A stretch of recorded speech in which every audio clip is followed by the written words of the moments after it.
0 catches on 2 targets for Kenyan Drake. So what say you, Evan? If you had Kenyan Drake right now, are you selling quote unquote high? I get it if you would want to. I mean, I've been on like buying him low for a couple of weeks, not just because, not even playing him in, wanting to play him in DFS, although I did play him on the slates last night, and that paid off big time, especially with the garbage time rushing TD. In season long fantasy, I mean, guys' stock like just plummets, in a very small sample, and that happened with Kenyan Drake. So you could get him for a song a couple of weeks ago, and then he has a decent game in week 5. And he like floats you. And then he has like a week winning game this past week. So I totally get potentially selling him. But for those that did buy him low, let's look at this upcoming schedule. Seattle, that could be an absolute shootout this coming week. Then the Dolphins, they've been getting smashed by the run. Then the Bills, we just saw them get crushed by the run on Monday night by the Chiefs. And then the Seahawks again, that's another potential shootout. The Patriots after that haven't been great against the run, and the Rams have been like a run funnel so far this year. So you've got a really nice schedule coming up. You've got a player that obviously has this limitation that he's not being used in the passing game. At this point, we cannot expect that to change. But he also plays a position where it's just really hard to get. I mean, so many running backs have gotten injured. Running backs have disappointed. He plays at a very scarce position. And I think he's an every week RB2 going forward, especially with this schedule in an offense that has been scoring a lot of points. Yeah, my take on the whole sell high thing would be it's all a market. It depends what you can get for him. I'd be willing to sell Kenyan Drake after last night if somebody was falling all over themselves to get him, just because I think the pass game role isn't necessarily going to be there the rest of the way. And so you're going to get some duds along the way, even in good matchups. But yeah, it just depends what the market is. I'd be willing to at least listen if I had Kenyan Drake in season long.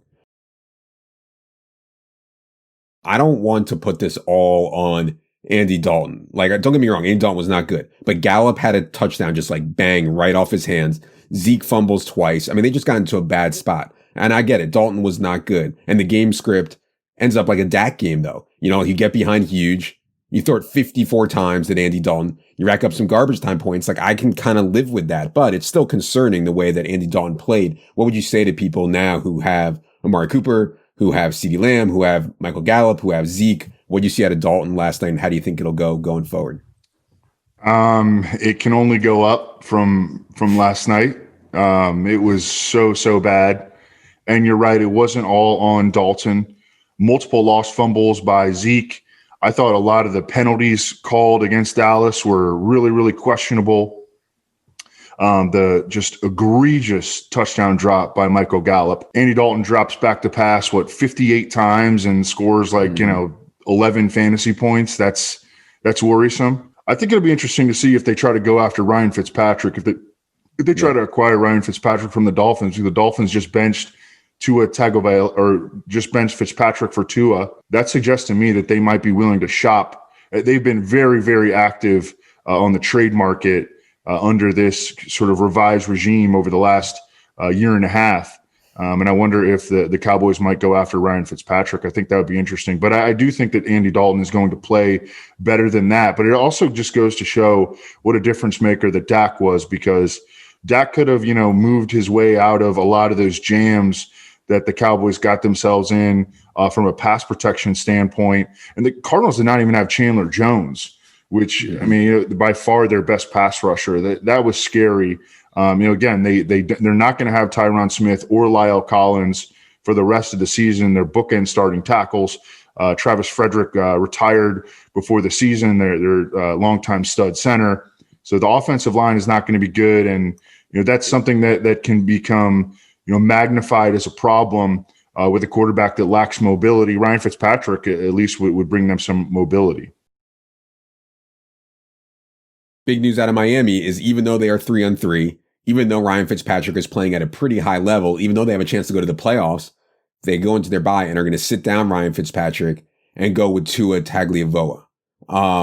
First, what do you think about the move? Because I'm a little bit tilted as a Ryan Fitzpatrick truther. And as they come out of the bye, Tua will get the Rams, the Cardinals, the Chargers. How do you think the offense will change, if at all, with Tua at the sticks? I don't think that it will change a whole lot. I mean, I think that Tua's skill set is sort of similar to Ryan Fitzpatrick's, but he's just like, better in every area than Ryan Fitzpatrick. So I think it'll be almost the same offense. I don't see any, because their offense has been playing well. I don't see any reason for them to tweak anything. And I think you could still roll with Devontae Parker as like an every week wide receiver 2. Preston Williams has been coming on as a wide receiver 3. This Adam Shaheen stuff, I mean, every time I would look up when watching the Dolphins game, I'd see like a big tight end making a big play down the middle. I'm like, oh, Gesicki. Oh no, it's Adam Shaheen. Or it's like Dylan Smythe. They have I didn't know they had 3 big white tight ends. It's ridiculous. Right. So Gesicki's just going to be a boomer bust guy. I think, that's kind of what he's shown himself to be. But Myles Gaskin still with a stranglehold on the touches in the backfield. I expect everything to pretty much stay the same offensively coming out of the bye.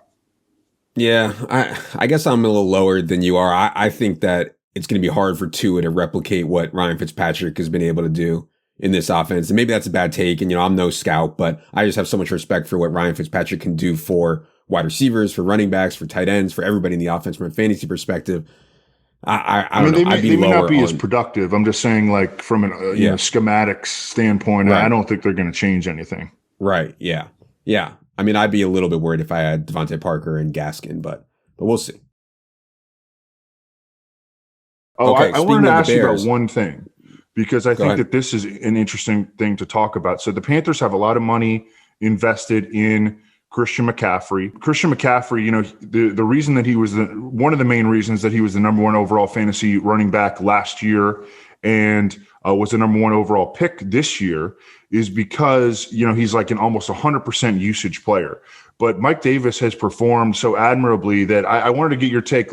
Could we see McCaffrey come back and be a 70% guy and Mike Davis be a 30% guy? And that would actually make Christian McCaffrey, to me, a sell. Yeah, so we've been talking about this when we've been working on the rest of season rankings, and I actually don't think so. I think they come back in and they give Christian McCaffrey the full-time role right away. Like you said, they have too much money committed, and I think the skill, as much as I've joked about Mike Davis, and I think Mike Davis is a great player or a good player, I mean, the gap between McCaffrey and Mike Davis, I think, is pretty sizable. And, the running back doesn't matter stuff, I think, is a more nuanced conversation. You can't watch Derrick Henry's run on Sunday for 94-yard touchdown and say running back doesn't matter. You can't watch Christian McCaffrey last year and say running back doesn't matter on an individual game basis. So that's why coaches, I think, are going to lean towards the guy who is better skilled for all the snaps. And yeah, I think Christian McCaffrey will be, despite how Mike Davis has played. So yeah, I mean, if somebody wants to sell me Christian McCaffrey in season long because they're afraid he's going to be in a timeshare because he might not be back, and I had a good team already and I thought I was going to be in the playoffs, I think that would be a move I would want to make. Minnesota, I have some regrets about this, and I think it was just a mistake by me that I should have been more wary to downside situations on Alexander Mattison, i.e. Falcons play tough run defense, and Mattison may not be their best pass catcher. And that's what happened because Alexander Mattison only played 27 snaps, and then they get Amir Abdullah out there for 16 snaps. And that really hurt, where Mattison wasn't the one out there when Kirk Cousins was slinging around in garbage time. It was Abdullah out there. And so that really hurt. And, we've seen this before. Mike Boone last year was subbing for Dalvin Cook, had a fail game. I believe that was week 15. Now Mattison has a really good spot on paper, and he fails in Dalvin Cook's stead. So, I definitely have regrets from that. I think it was a mistake. The other thing we saw was another 13% of targets for Irv Smith, which is promising.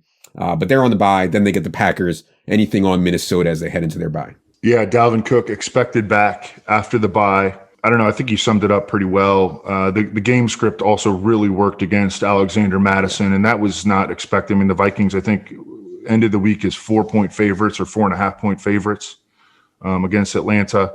Again, the way that the offense has interacted, like the Falcons got back Julio Jones and just exploded against a terrible Vikings offense, came out really, really hot, and that absolutely buried Alexander Mattison in addition to the unexpected usage of Amir Abdullah. We talked about Mike Boone potentially playing more than expected against the Falcons, but it wound up being Amir Abdullah who wound up playing a lot more than we expected. Yeah, it's crazy. I can't believe Amir Abdullah is still in the league. There was a preseason run Amir Abdullah had like 5 or 6 years ago at least that made him like a second round pick in fantasy, and he's just done nothing since. But yeah, that was really frustrating.